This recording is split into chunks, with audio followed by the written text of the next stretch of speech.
Hi, good morning. Welcome to the Real Biz Academy, aka Centermac's weekly sales training. It is mandatory for all Centermac agents. If you were unable to attend today's training, you should have been excused or approved for excusal. Some people are not able to make it, and they already informed me and understood the reasons why they could not attend. Otherwise, you are required to attend. Now, if you have to miss today's training for whatever reason, it doesn't mean you don't have to get trained. You still have to get trained. All that means is you have to go back and watch the video, a recorded version of today's training. And today in attendance, we have quite a lot of people actually.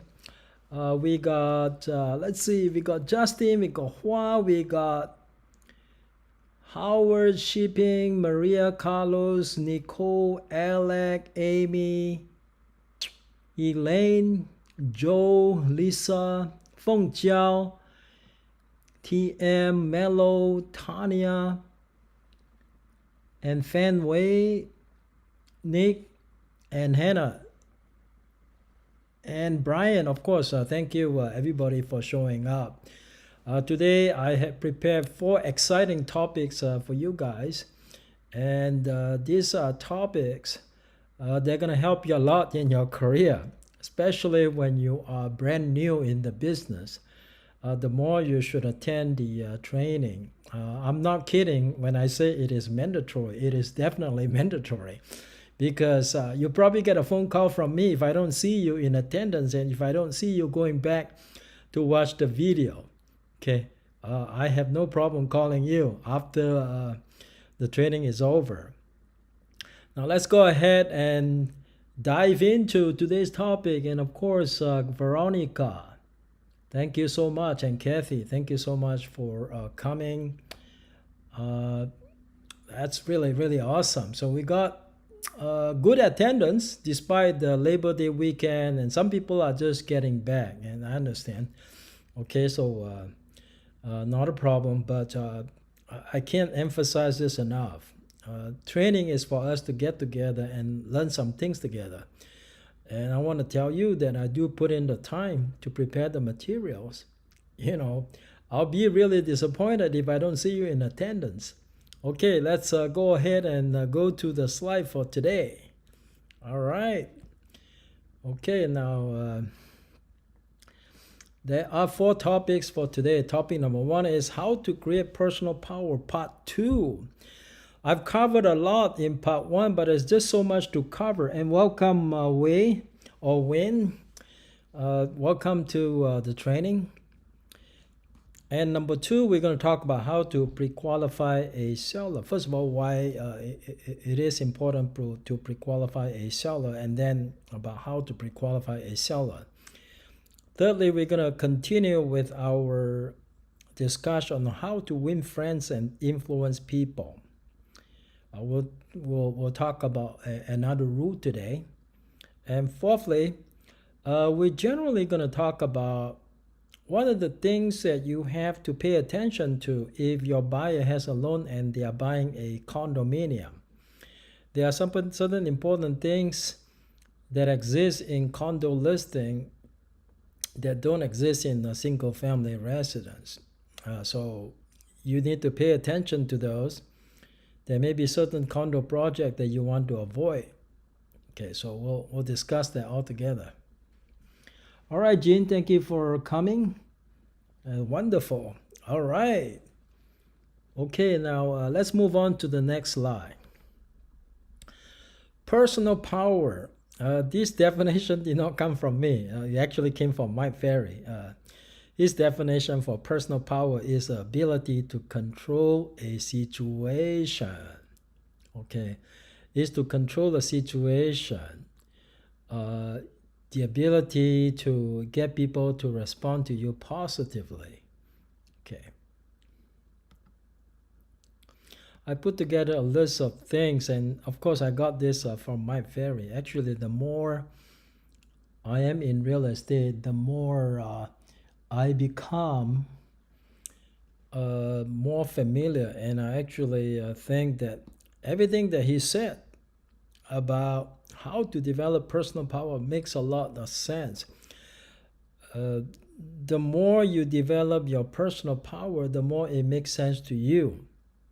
Okay, in the beginning, it might not make as much sense to you, but after a while, you will realize every little bit of every little thing that you do, every little thing that you say, every little action that you take can mean success and failure, or failure.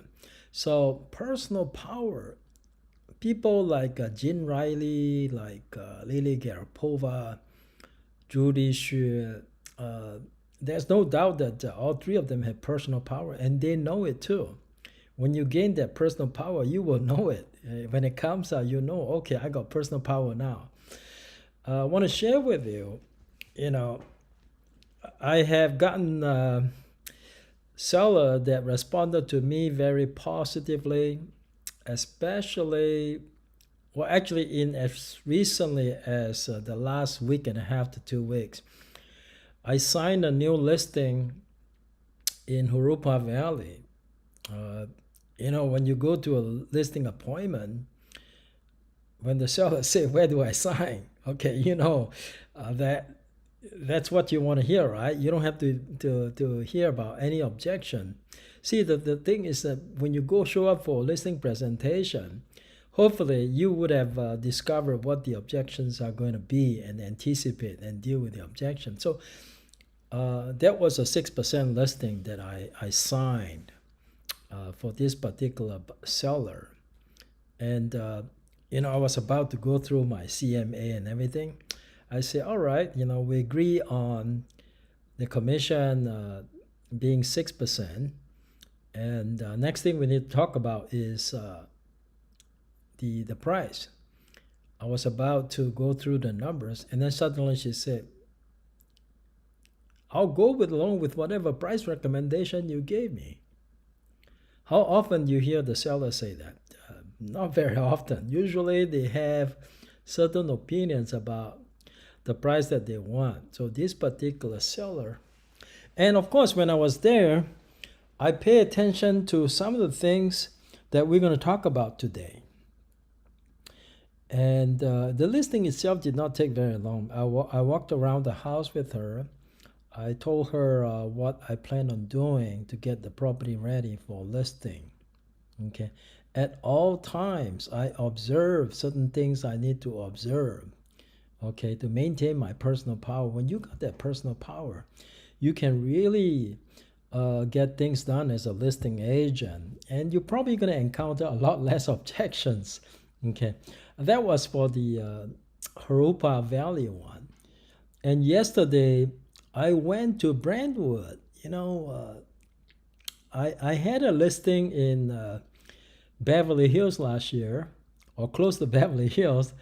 That was a $2.5 million listing. I signed that listing with some difficulty, whereas the one that I went to yesterday was in Brentwood. We did not. It wasn't a meeting to discuss to sign a listing, but it was a meeting for me to learn about the properties, and then to figure out, whether I want to take this listing or not. It is in Brentwood, walking distance to UCLA, my former place of education. Some of you may not know, I graduated from UCLA. And at this particular seller, I was very straightforward with him. I told him, Brentwood is not my territory. Okay. And he knows. He said, yeah, I know Brentwood is not your territory, but that's not the value I see in you. I see your value in something else. Okay, so we started talking about that. At all times, I was aware of, how I sit, how I talk, all these little things. If you he's okay with me working with a local agent. So I was very upfront with him. I said I've never listed a property in the Westwood area. Okay, but I think I can co-list your property with a local agent who has local knowledge and who has local connection. I have no problem splitting my commission with a local agent. It's a nice listing. I think that's easily $3.5 million. And I'd rather co-list with a local agent and get the property sold and try to do everything on my own and not get it done. Okay, so that's very important. So just be genuine and don't try to try to be something you're not. You're gonna be fine. All right, now tips to develop personal power. Oh, by the way, 2 years ago, I signed a listing with 7% commission. Okay. In the end, we did not get the listing sold for a reason I'll tell you later on. First one is standing and sitting posture. You lose a lot of personal power if you sit down with your back a little hunch. You can tell, people like Lily Garapova and Judy, just watch the way they sit. When they sit, they put it erected.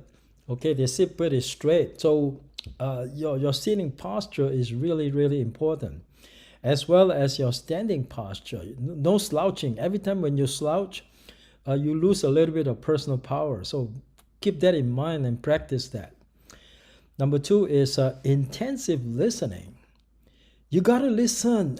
It's very important. You got to listen to what they say, what they're telling you, so that you remember everything that they told you before. Intensive listening. Be a good listener. Okay, that's part of the skills you're going to need to develop personal power. Thirdly, eye contact. I can't say enough about that eye contact thing. I actually, when I go for a listing presentation, I make a conscious decision to maintain as much eye contact with my prospective seller as possible. You can really command much influence over the person who you have eye contact with. That's why when you're doing video, you got to look at the camera. I sometimes have to remind myself I'm not in my new home yet, so I'm still doing my live stream using my laptop. And because I don't have proper furniture, so sometimes you watch me, I'm looking down. I should not be. I should be looking straight into the camera instead of looking down. Okay, so eye contact, because I want to maintain the eye contact with my audience. That's extremely important. Number 4, give them straightforward answers. You got to give people a straightforward answer. If you have never done a listing in an area, don't be afraid of telling people, hey, I've never done a single listing here, but here's my value to you. You're going to have some value proposition, though. I mean, if you don't have any value proposition to bring to your prospect, then why should they hire you, right? So let me tell you how this person found me. The person who wanted to sell his property in Brentwood. As you know, Brentwood is a premium location. Property price there is about $1,100 per square foot. That's premium district. Okay. He found me when he was doing research on 1031 exchange on YouTube. And, I happened to be talking about a topic that he needed an answer for. Apparently, there are very few YouTube videos on that particular topic, and he found it. Okay, it was a combined use of Section 121 and 1031 exchange. If you know what 2121 is and 1031 exchange is. And I covered that topic, and he liked what he saw.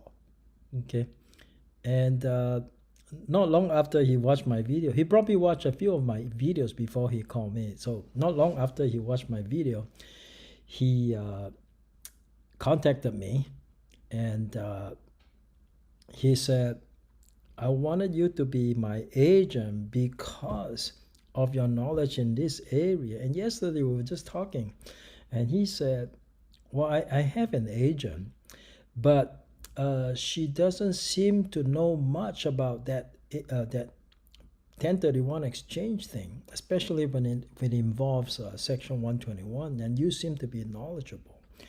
So, despite the fact that I have no local experience, and the nice thing about it, sometimes when we have certain deficiency, if we are not comfortable about confronting our own deficiency, we actually lose our personal power. A person with personal power should not be uncomfortable about talking about their deficiency. But at the same time, if you're a brand new agent, don't be afraid of telling people that, hey, I'm brand new. If they're not going to hire you, they're not going to hire you, period. If you're not comfortable about sharing your deficiency with people, hey, you don't have that personal power. You got to be comfortable. And I've done this several times where I was straightforward with the prospect. I told them, they say they might raise an objection. Hey, Kenny, you don't have any local knowledge. And for that objection, you need a handler. So you kind of handle it and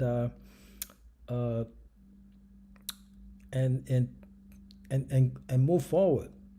Now the next one is be well prepared. That should have been number 5. Okay, be well prepared. What that means is when you show up, you meet the seller for a listing presentation. You need to have everything ready now. You're gonna have your listing package ready, so that people see that you acted professionally.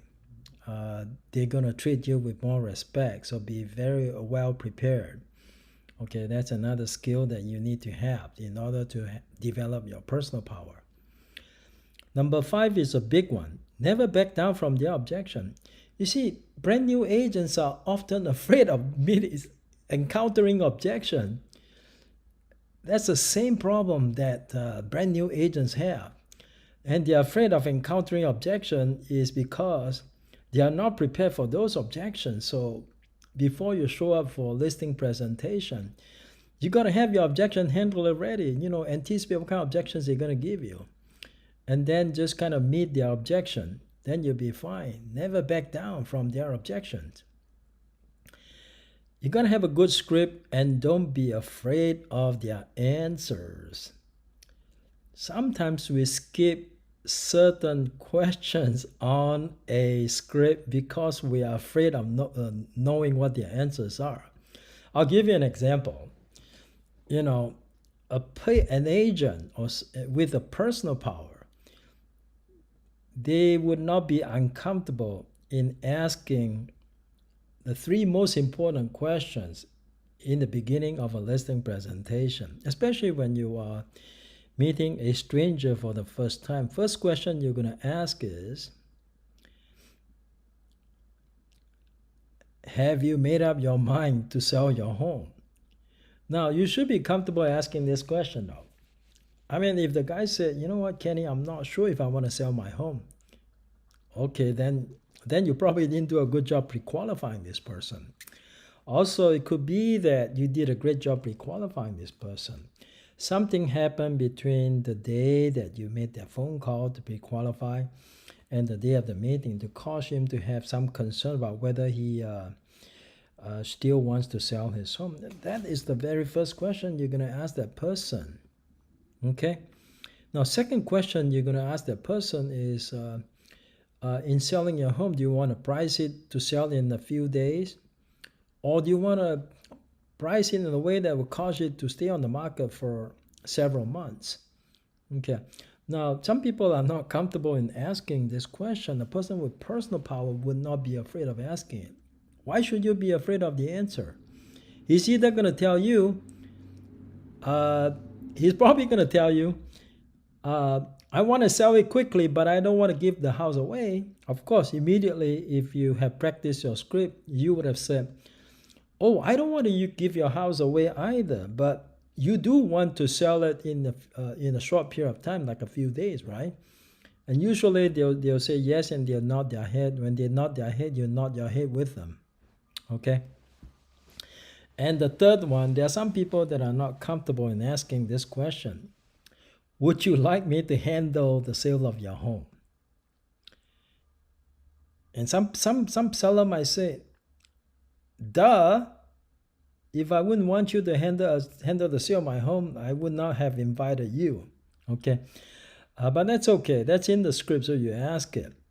A confident agent would not be afraid of asking that third question. Would you like me to handle the sale of your home? When I do it, I put the palm of my hand sort of on my chest, and then I'm pointing to myself, and I'm looking the guy in the eyes, and I'm smiling at him. Okay, that confident look that you give the other person. See, every little things that you do, you must not be afraid of establishing eye contact with your prospect. Okay, that's what a person with personal power would be comfortable in doing. Okay, now 7, lastly, don't be afraid of walking away without a listing. I know it's very tough to do especially when you're a brand new agent. You know what, Kenny, that may be my only opportunity all year long, and you're telling me don't be afraid of walking away without a listing. Sometimes you're actually doing yourself a favor. If you give in to the seller just to get the listing, oftentimes bad things happen. You either get fired by the seller, or the listing price is so high that you have a seller who's not flexible. You get stuck with the listing, and the time that you spend on the listing, you could have spent it on some other opportunities. All this time you're wasting hours and days on the listing that you should not have taken. Don't be afraid of walking away without listing. So yesterday when I went there, my mindset was, hey, Kenny, don't be afraid of saying things that are actually straight answers to the seller. Basically, don't be afraid of telling the seller the truth. Okay? You wanted to give them the truth, and then they can make a decision whether they're going to hire you or not. So what if they don't hire you? You didn't do anything wrong. When you tell them the truth, you had not done anything wrong. Okay? So if you don't get the listing, so be it. You're not going to fool anybody with your lack of experience. You don't mislead people. If you mislead, eventually it's going to come back and haunt you anyway, right? So that's all I wanted to share with you about how to develop personal power. You won't know it when you have it, okay? Because of the confidence that you have in you, you're not afraid of rejections. You're not afraid of walking away from an opportunity that don't belong to you. Perhaps it belongs to someone else. Okay? All right, let's go ahead and go to the next slide. Okay, a good script to pre-qualify a seller. Why do we want to pre-qualify a seller? I've done so many, I made so many trips to go meet with seller that I didn't pre-qualify. And I spent hours and hours driving on the road without pre-qualifying the seller. That's not very good time management. Now, why did I do that? Those were foolish things. I mean, I admit that. Every seller would have to be pre-qualified. Even your own people that you pre-qualify them so that you're not spending time on sellers that are not qualified. Why would a seller not be qualified? I'll give you an example. One is if the person you're talking to doesn't even own the property, doesn't even have the ability to sign a contract with you because he doesn't own the property, and he doesn't have a POA. In the meantime, you drove 2 hours to see that seller, only to discover that, hey, you don't have a decision maker in front of you. And you could have saved the 4 hours do something else. Maybe make some more prospecting calls. Maybe you make, 4 hours is a long time. You can make a lot of calls within 4 hours. You can do a lot of things within 4 hours. Why wouldn't you want to pre-qualify a seller? Well, for brand new agents, they don't want to pre-qualify a seller because they are afraid about the truth, about the answers. Now, the other day, I was talking to one of our brand new agents. Hey, Kenny, I have a buyer, who responded to me, and I want to take that buyer to go see home. So I said, hey, did you pre-qualify this buyer? Oh yeah, no, I did not pre-qualify, but he needs a loan. Okay, then I say, did you pre-qualify this buyer for the loan? Of course, if you're not an MLO, you're not qualified to pre-qualify. So it turns out that the buyer did not even have a job. See, why you want to waste time on an unqualified buyer or unqualified seller? Sometimes also you want to pre-qualify the seller to determine their motivation. If the guy is not motivated to sell their home. Also, you want to avoid any misunderstanding though. I mean, have you ever had the opportunity of meeting a seller, prospective seller? You show up and there was no mutual understanding as far as what you're there for. If the seller thinks that you're there because you're going to bring in the buyer, but the seller has no intention of signing a listing agreement with you, then what are you doing in the seller's home? You don't have a buyer, and he's not going to sign a listing with you. So these are issues that will be flushed out during the pre-qualification phone call. Okay, and then you also wanted to ask some questions about whether or not the seller really is telling you the truth about his motivation. These pre-qualifying questions will hopefully let you find out if they're telling you the truth. Okay. All right, let's go over my Ferry pre-qualifying script so we can talk about it. Now, what you see on the screen, all right. Uh-oh, did I do something wrong? Maybe I did. Okay, great. All right. Now, this is what my Ferry pre-qualifying script that I used to use, and it's still pretty good because most of the questions here are in there with a purpose and for very good reason. Now let's take the first question, for example. And the first time I used it, I was amazed that I was able to ask that question and felt comfortable with it. And if you use it a couple of times, you feel comfortable even for the first question. Now, some people are not comfortable. Some agents are not comfortable because they are afraid of not getting the answers that they're looking for. Okay, well, if you're that person, then you don't have personal power yet. If you do, you should not be afraid. For example, the first question, if what I say makes sense, and if you feel comfortable and confident that I can sell your home, are you planning to list your home with me when I come out on whatever date you agree on? Now the ... that is actually the script where you will pause a nanosecond or second. If what I say makes sense and you feel comfortable and confident that I can sell your home, are you planning to list your home with me when I come out on Saturday, whatever the date is? A person who's confident about himself finds it necessary to ask this question because the answer may tell you about this person's motivation. In fact, the answer to the first question alone will help you decide if you should still make the trip. Because the guy may say, oh, hold on. I thought you're not coming here to sign listing with me. I thought you're here just gonna see the property to see if the property is a good match for any of the buyers you already have.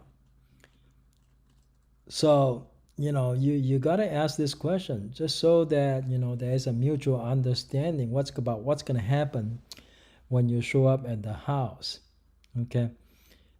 The question is conditioned upon the seller feeling comfortable and confident that you can sell their home. Now, if the seller feels comfortable and confident you can sell the home, and if he still say yes, I'm not sure, then you need to explore a little bit. He already feels confident and comfortable that you can sell their home. Then what's stopping them? He may say, yeah, I may feel comfortable and confident, but we still need to talk about the commission.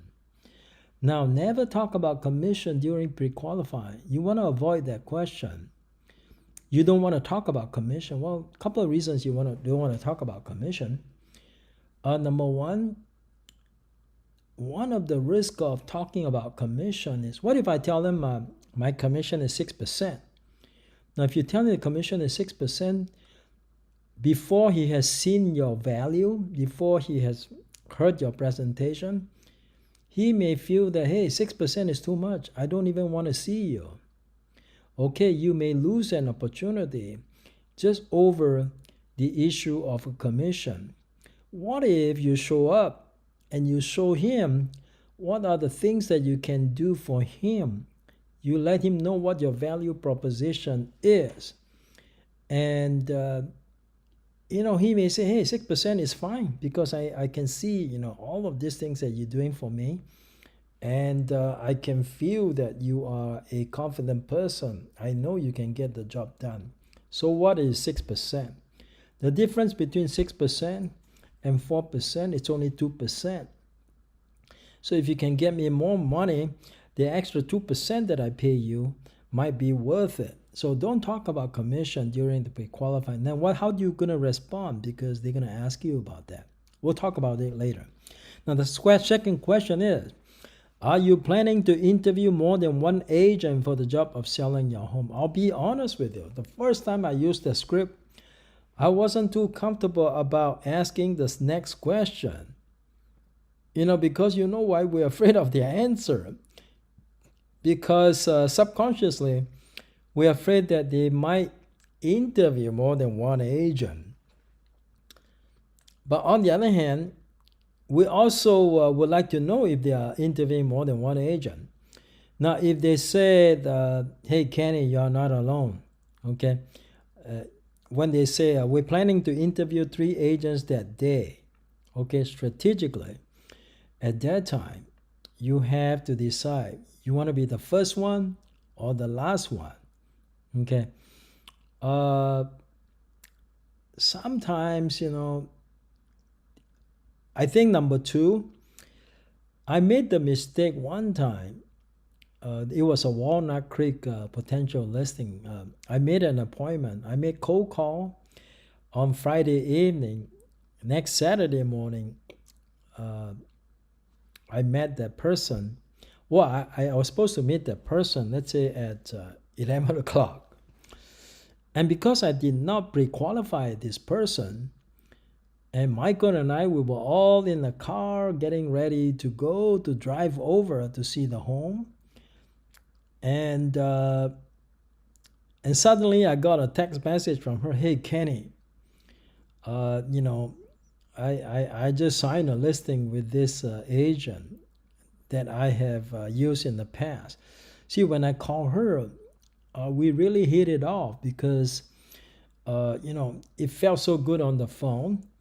And we felt very comfortable with each other. But I didn't realize there was another agent in front of me.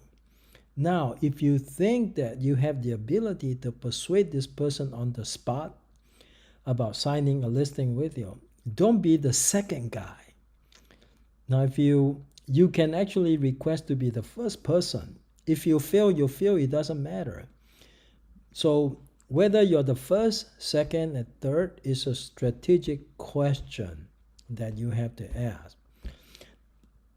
It depends on the personality. Excuse me. Depends on the personality of the person. If the person is like an engineer, CPA, or attorney, generally they tend to be analytical. So if that's the case, I prefer to be the last guy. And before I chose to be the last person, I make it known to that person that I want to be the last person being interviewed by him or her. And I wanted to get a verbal. I would get a verbal commitment from this person that please do not make any decision until you have met with me. Okay. With the analytical, I'm less concerned about that. I think strategically, I'm better off being the last person doing the listing presentation. But this person is a totally different personality. She is I think she is the amiable. The amiable tend to make decision based on emotions, so they are easily swayed, and you may not get your chance if you let an amiable speak to an agent before you. Okay, and also this agent happened to be her ex-agent too. I mean, the agent that she used to work in the past, so he had that advantage over me. So I would rather know ahead of time if I'm meeting. I'll be number 3 or number 1. Okay, that's why it's important to ask the next question. And then number 3 says, tell me again, where are you moving to? Well, the answers have to be consistent. I mean, the person can't say, well, I'm moving to LA, and then when you ask him again, he's moving to San Diego. You see, any kind of inconsistency would indicate a problem. See, these questions are there for a reason. It's not there just for fun. Number 4, how soon do you have to be there? Now, why is this question in there? And notice also, it is an open-ended question. Okay, you don't try to ask leading question when you're trying to pre-qualify. For example, previously the guy may have told you that he's moving to San Diego in 3 months. And if you ask this question, how soon do you have to be there? It is an open-ended question. He can say 3 months again. Or he can say, hey, Kenny, change your plan. I don't have to be there in 3 months anymore. Now it's going to be 6 months. Well, if you get an answer like that, 6 months from now, he's just moving to San Diego. Do you want to spend hours driving to see this person? Or do you want to rethink about whether or not you really want to have this appointment? Okay, so it's important to reaffirm, everything that you heard before. How soon do you have to be there will tell me about this person's motivation. So it's important you ask this question again in your pre-qualifying. And number 5, when I see you, how much do you want to list your property for? As a professional real estate agent, I study homes and prices every day. Therefore, I assume you will list with me at a price that will cause your home to sell, correct? So what price won't you go below? This will also tell you, how rigid this person is.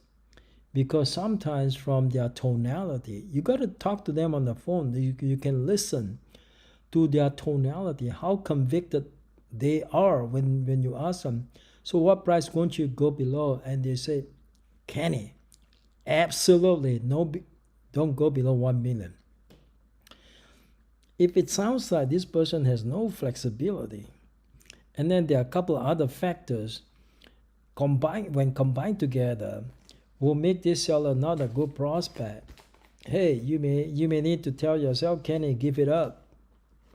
It's not worth your time driving to see this seller. Sometimes you may say, hey, you know what? You're the expert. You tell me. Okay, then we'll say, you have to kind of say, yeah, I'll make recommendation, but I just want to get a feel about whether or not you are real fixed or real, or I just want to have an idea how flexible you are on the price. And if the guy say, Kenny, what you say makes sense to me, I can be flexible on the price. Hey, that's good sign. That's good. Okay. So you get an understanding of how flexible this person is on the price. That will also help you determine. If the guy is so rigid on the price, and if the price that he won't go below is not something that you can achieve, you should really think carefully about whether or not you want to spend the time. Hours and hours of driving. Okay, don't forget that. Number 6, how much do you owe on the property? That's another question which is important, because if the property is upside down, of course, before you go see the guy, it will be nice if you've already found out about what's on the property. How much does the guy owe? Do you really want to take your word for it, or should you speak to a title officer? And maybe if you can get the prelim from the title officer, you can figure out what kind of liens he has. Some people don't even know they have judgment on their property. Now, if the property is upside down, that means that they owe more than the property is worth. Do you really want to make the trip there? Or it's not, you can think about perhaps discussing with this person about short sale. Now, if you never had an experience with short sale, you may think you may want to get another agent involved who has experience doing short sales. See, that's why you have to ask these questions. Okay. Number 7, have you ever thought about selling it yourself? Number 7 is important though, because if the guy tells you, you know what, Kenny, I just want an agent to sell. I never thought about selling it myself. Okay, that's a question. That's an answer that you want to hear. Now, what if the person, okay, let's see who has questions. Sorry about that. Okay, Joanna, you have questions? I can't see your question for whatever reason.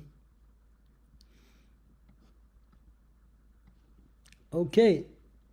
Yeah, Joanna, late, no problem, as long as you're here.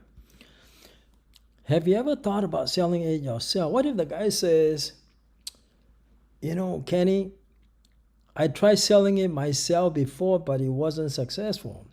So you're dealing with somebody who might be thinking about taking over the listing if you're not doing your job, okay?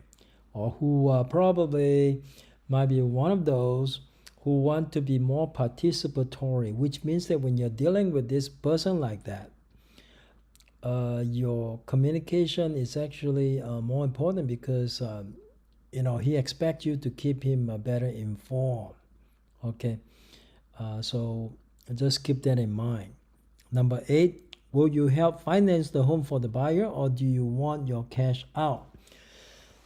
Here's an answer to that question. May be important because it tells you if this seller has some flexibility, because if they can consider financing the home for the buyer, it is a big plus. It's good to know. But if they just want their cash out, that is good to know too. Number 8 is not as critical. Number 9, would you please describe your home for me? Now, the answer to number 9 will also give you some information about what kind of personality style you're dealing with. There are 4 different personality styles. If you're not sure what personality style this person had before, or if before you didn't know what personality style this person had, the answer to number 9 may tell you the personality style. If the guy gives you short and sweet answers, usually they are the, pretty, I wouldn't say analytical, but they are the driver type. So sometimes they'll say, 4 bedrooms, 3 baths, 2-car garage, and they don't have much else to say. Whereas somebody who like to talk a lot, okay, generally those are the expressive and the amiable. Now, the expressive are the able. They tend to rely on their emotions in making a decision, but be careful about the amiable. The amiable, sometimes they can be very fickle, okay? Yeah, the expressive are the ones that are more easily influenced by, so when you're dealing with an expressive, so from the emotion point of view, you need to be able to, you got to be sharing the same emotion they have. Think in terms of a pendulum. Now, when the pendulum starts swinging, back and forth, you can give it a little more push. It will swing a little harder. Okay, so when you're dealing with people that uses emotion to make decision, if you're good at pacing and leading this person, you can easily get listing sign. Okay, when their emotion is high, they're less logical. They don't make decision based on logic or reasons. They feel good. They just sign.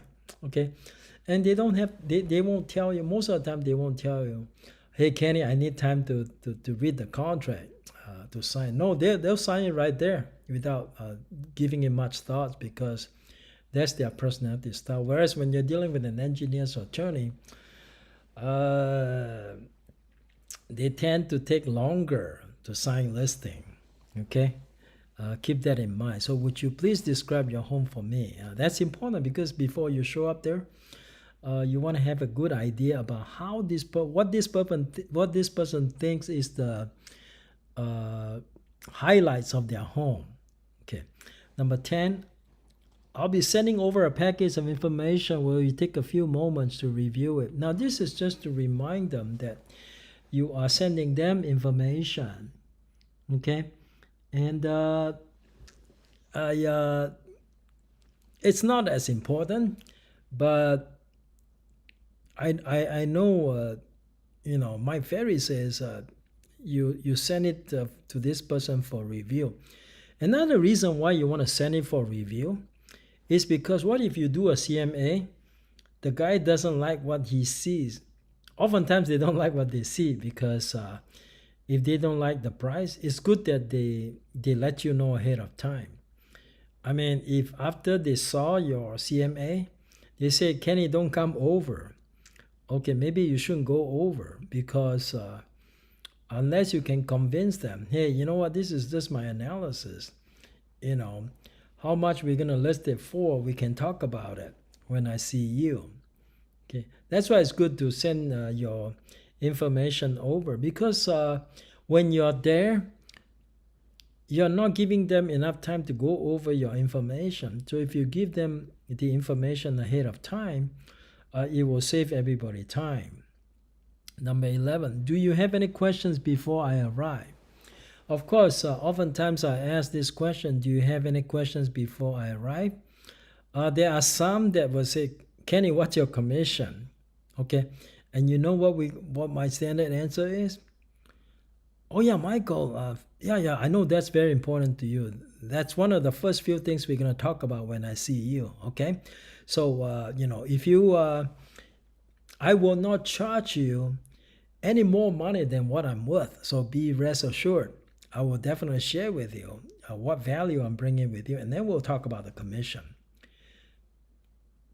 Instead of telling, "Oh, my commission is 5%, or my commission is 4%. No, sometimes when you start talking about commission, you tell them 5%, the guy say, "Hey, Kenny, goodbye. Your commission is too high. I'm not hiring you." You don't have a shot, because they don't know what kind of value you bring into them. That's another reason I don't want to talk about commission over the phone. I usually just kind of handle it the way I just did. Number 12, do you know? So you know, our meeting should only take between 5 and 25 minutes. Is that okay? Now you ask this question to set the expectation. So you're basically telling him that you're just going to be there between 5 and 25. So, so that they're not going to waste your time. I have done listing presentation that took a long time. I'll tell you, it took a long time, and still I did not end up with the listing. Don't make the mistake I made. If you don't get the listing signed within 25 minutes,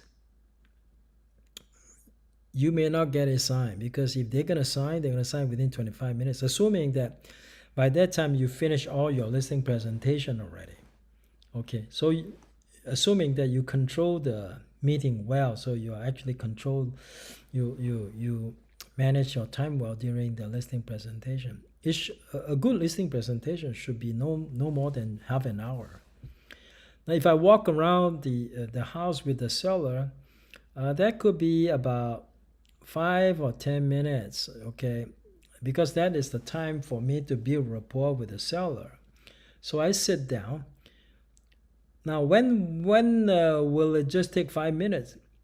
Well, if you have a good, such a great rapport with the person, you get a feeling that the guy is ready to sign.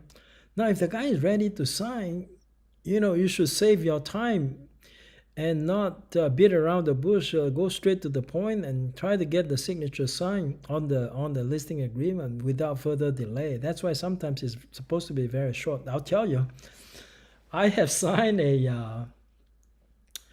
I think it was a $3 million commercial listing, and that one literally take about 10 minutes. It was a $3 million commercial listing, because there was already so much trust the other person has in you. You don't need to spend more time. There are only 3 questions. The first 3 questions I asked. The last question, would you like me to handle the sale for you? That's why the third question is important, because if the guy say, yes, Kenny, I only want to hire you, then you don't waste your time going over the rest of your listing presentation. Now, if the guy said, hey, Kenny, you the guy, okay, all right, okay, then Peter, then the only thing we need to do is to set the price. I recommend this listing price. Are you okay? If the guy says, okay, all right, I'll put the listings price on the contract, and then you go ahead and sign. And I believe that $3 million commercial listing, it was a 6% commission. Okay. It was so easy for me. I asked for 6%. Be confident of yourself. If you know the value of your services, why shortchange yourself? Ask for 6. So what if the guy says no on 6? You can always negotiate down, right? You can't negotiate up, but you can negotiate down.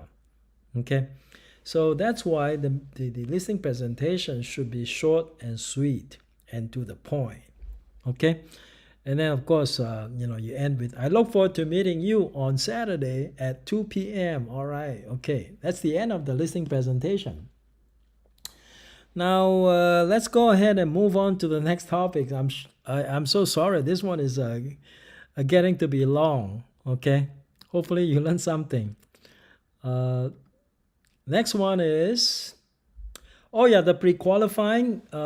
This is a question that I added to the My Ferry script is, will all the decision makers be there? Because that is extremely important. Even though it's not on the My Ferry script, it's good to ask this question, because you want to make sure if you don't even want to leave out one decision maker, because you spend so much time traveling to see this person, and if you don't close during your meeting, you may not close after your meeting. So be right there. You have the ability to close it right there and then. Okay. All right. Now we're going to talk about how to win friends and influence people. I believe it is rule number 10 now. It says 9, but it's rule number 10. Okay. Just so you know. And rule number 10, the only way to get the best of an argument is to avoid it. I can't tell you how many times I regretted arguing with my co-workers, my colleagues, my agents. They always end up in a bad way, because bad feelings will develop. And, you know, instead of arguing, maybe if you have the opportunity or the time, if it's an important issue, maybe you want to meet outside and go over this over a cup of coffee. You want to do a FaceTime or whatever. Uh, you, if we realize the other person is emotional because they felt like we're not doing our job, or they felt like we have done something seriously wrong, and they get very emotional. Uh, I'm guilty of not controlling my emotions sometimes, but this is actually a very important rule of all the rules in the book, a very important one, because I lost some relationships just because I don't control my emotion. You don't win. You don't win. Every time I get involved with my wife, I in an argument, I don't want to get involved in an argument with my spouse, because uh, even if I win the argument, first of all, I rarely wins the argument anyway. So even if I win the argument, I lose, because sometimes if we prove the other person wrong, we might make the other person feel bad, and the other person will remember that you made him or her feel bad before. Okay, so I think that it's not easy to do. We should always remind ourselves, uh, don't get involved in an argument. Just talk over things. The guy is emotional. Let him finish whatever he's going to say. If you need to explain things, let him or her have his or her say first, and then tell him or her your side of the story. And what if the other person is wrong and you're right? Do you have to insist that you're right? We don't have to. I think it's better to let the person have his or her say, and then we just apologize, even though we really didn't do anything wrong. Because that way you make the other person feel good. He felt that he had the opportunity to say whatever he's going to say. And if we got emotional, we jump in and cut him or her off. Oh my God, then there's fireworks. It's no good. So for me, it was difficult because of my training as a lawyer. We argue in court every day. Every day we argue in court. So, as you become a salesperson, you involve in sales, that is a golden rule, number 10. Don't get involved argument with anybody. It's better to sit down and figure out the solution to a problem, instead of trying to say, I'm right, you're wrong, or you're wrong, I'm right. Both sides, whether you are the person, who wants to have the last say of it. You don't have to be the person who has the last say of it. If you want to maintain that relationship, sometimes relationships are hard to come by, and it's easy to lose them if we don't remember rule number 10. Okay, this is a quotation from the book. A man convinced his will is of the same opinion still. Yeah, it's really hard to get people to change their opinion on something in the heat of the argument. It's very difficult, because if you conquer this person with an argument of your own, you basically convince this person against his or her will, and they might not say, but they still have the same opinion. What exactly have you accomplished, or what exactly have I accomplished? So many times I got involved in an argument. I regretted the hell out of it. So don't get involved with any arguments at all. better to just kind of figure out, admit that sometimes you just have to say, admit that I'm sorry that that you are not happy with my work. Now, when you say you're sorry that you're not happy with my work, are you really admitting that you did something wrong? You're not.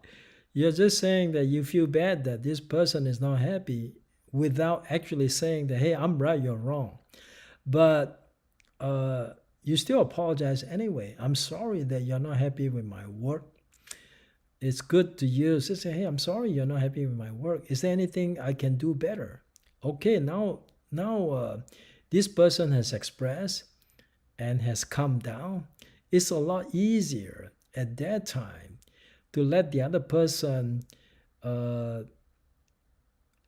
pay attention to your side of the story. But if you get involved in an argument, the more you argue with this person, oftentimes the more entrenched this person is. So, think about that.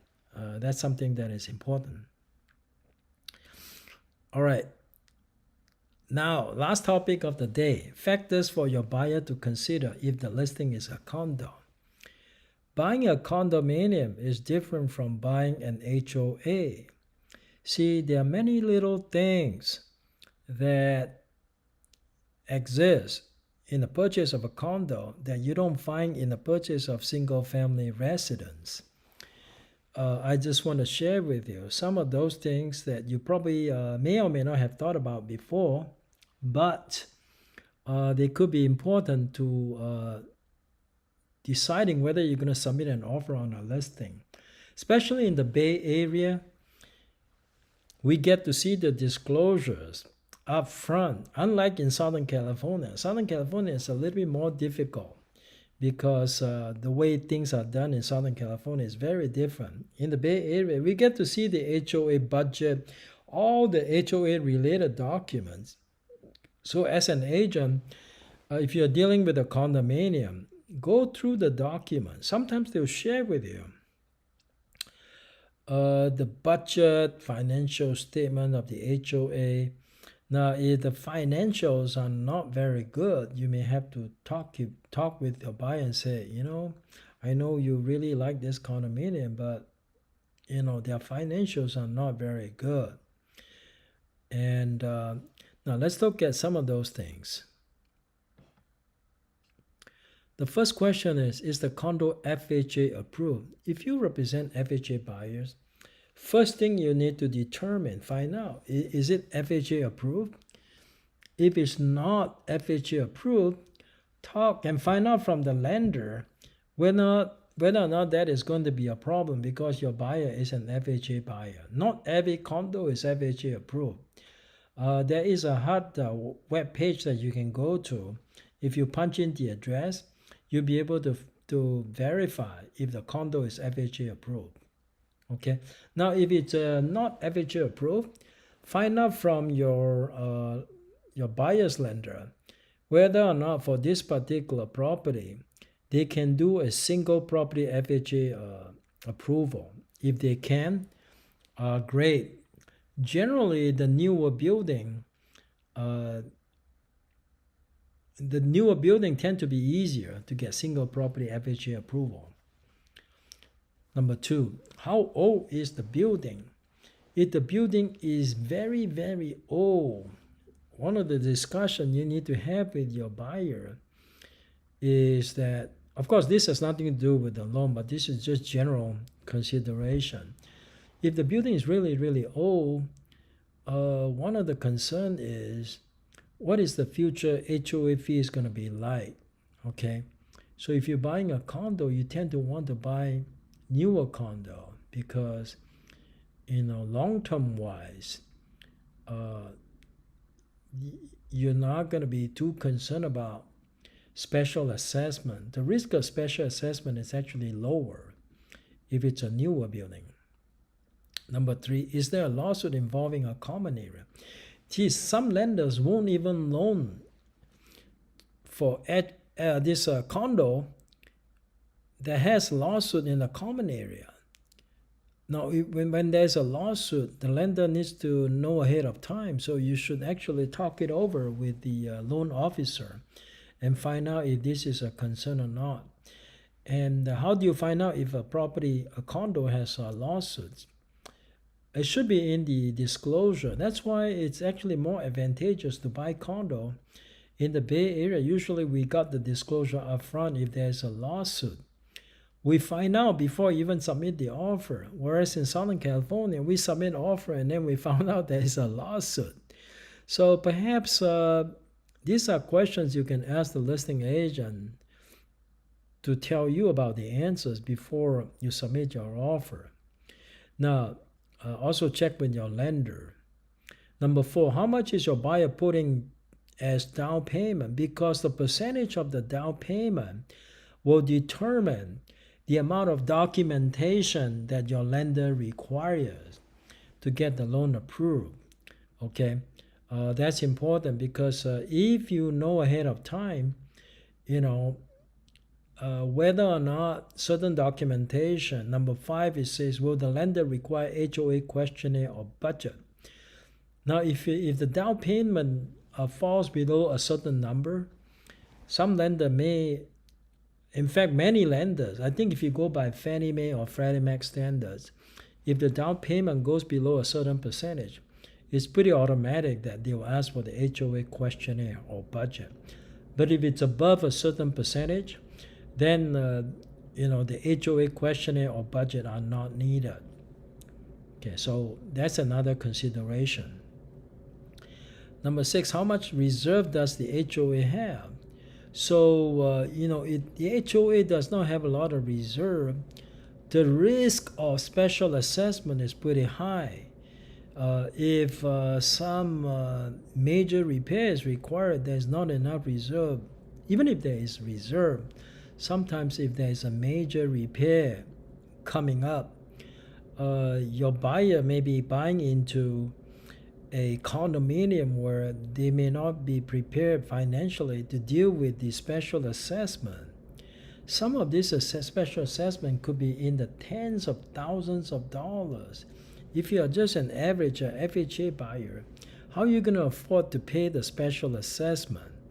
The reserve, high reserve, is not a guarantee that there will not be any special assessment, but definitely the greater the reserve, then the risk, the lower the risk that there'll be special assessment. But now another question you want to ask, in fact, it might be in the seller property questionnaire. That question is the HOA expected to increase the HOA fees, or is special assessment expected to be imposed on the condo? What is a special assessment? A special assessment is something that is above the regular HOA fees. Let's say your monthly HOA fees is $250. If there is a special assessment, that is additional out-of-pocket to the homeowner that they have to pay for special assessment. I paid a special assessment before. They could be very expensive. When I needed a new roof, the association needed a new roof for my commercial office, we received special assessment. There was like several $1,000s. So yeah, it's good to know this type of information and let your buyer know, and then let them decide if they still want to put in an offer for the purchase of that condo. Okay, that's all I want to share with you today, and thank you all for coming. I really appreciate your participation, and see you next Tuesday. Next Tuesday night we'll have the market update for Northern California.